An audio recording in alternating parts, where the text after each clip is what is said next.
So with that, I just want to open it up for audience questions. Covered. If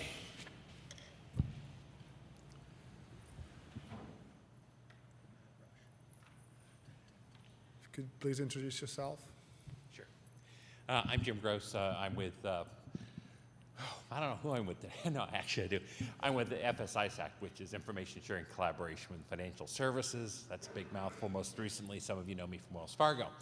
In any case, here's what I'd like to toss out to you, since you were just all talking about trends. I agreed with most of the comments and some great observations. However, all of that was in the context of the WWW, World Wide Web. And I guess from my experience, I'm seeing huge unfulfilled customer requirements, not only in what we do online, on the web, but in the whole area of physical access and leveraging identity in that space, as we also do that in the world of web. The other thing I found missing from that, or from what's in the top three, at least for some of you, was the interrelationship of all of that as well to the mobile platform. I haven't heard a lot about that today, but I think it's going to become very, very relevant. So I'd be curious if maybe you wouldn't want to react to what I'm saying, or maybe even a second chance at your top three, if you want to look at it that way, related to those fields.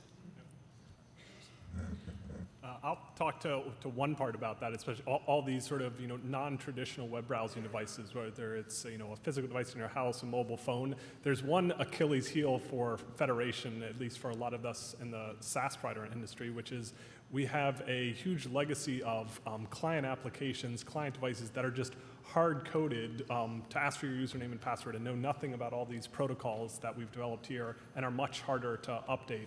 And so much of the work we've tried to do in Federation and Google, honestly, has been held up by that.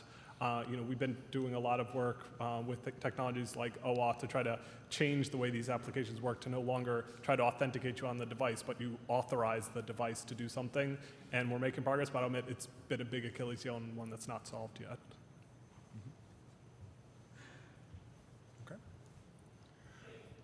This question is directed to Paul and Dale. Can you guys give us an update on interchangeability between the Bandit project and the Higgins project? And tell us when the Bandit project will support the information cards that are being released for the Ziegler selector today.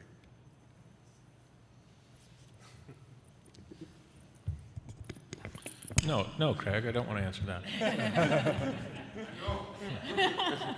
No, I'll answer that. I think the Bandit, as far as specific open source projects go, if I switch hats here for a minute, represent the Bandit project.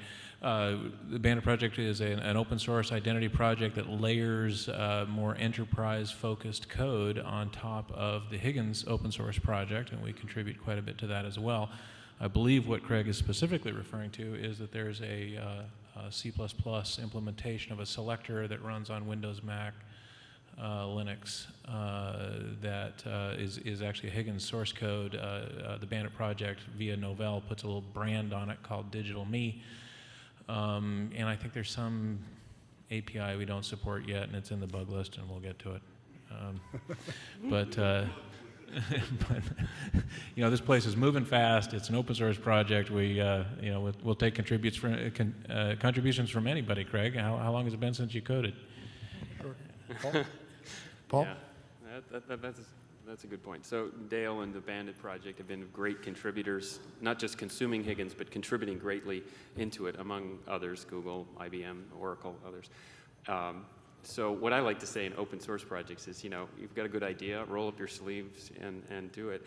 It's open source, and we actually encourage people who want something to not just talk about it or demand it or complain about it, but to actually, if they can, contribute in-kind resources to getting it done.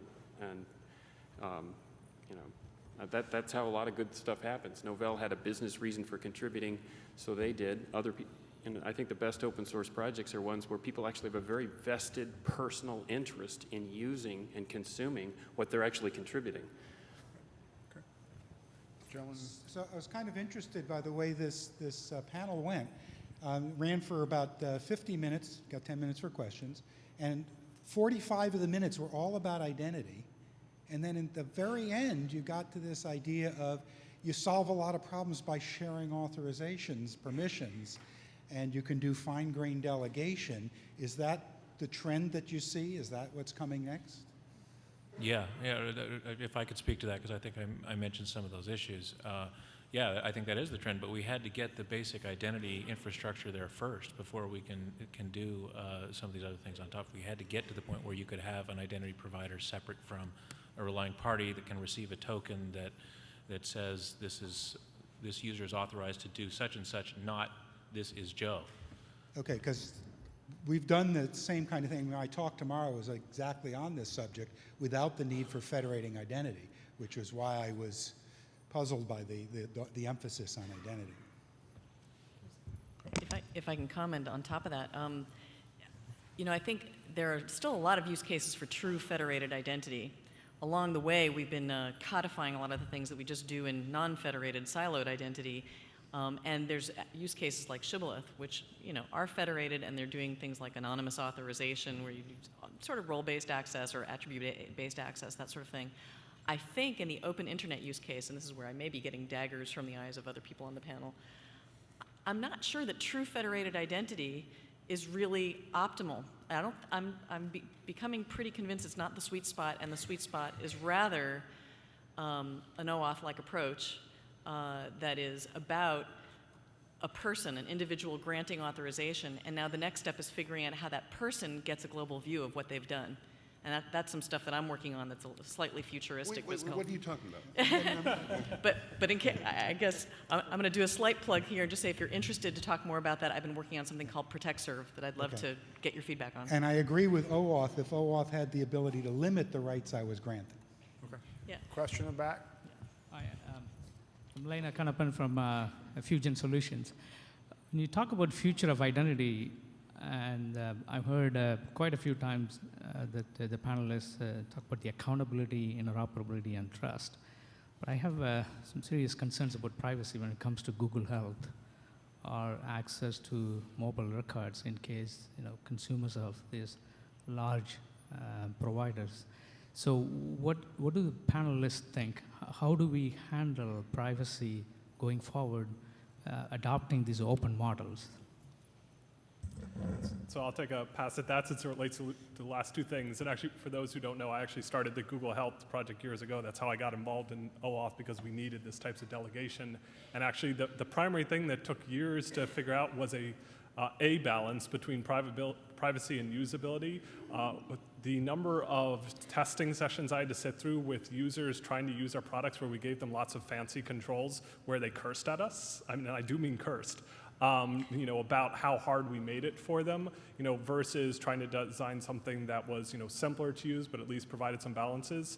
That took years, and what we settled on and what we launched was an iteration that at least worked for some people, but was not something that, we were happy with. And actually, if you talk with the teams involved in that space and Microsoft's effort at Health Vault, WebMDs, et cetera, I'd say those are the areas that right now are very challenging. We have all the technology to implement lots of controls with the user interfaces. We've tried.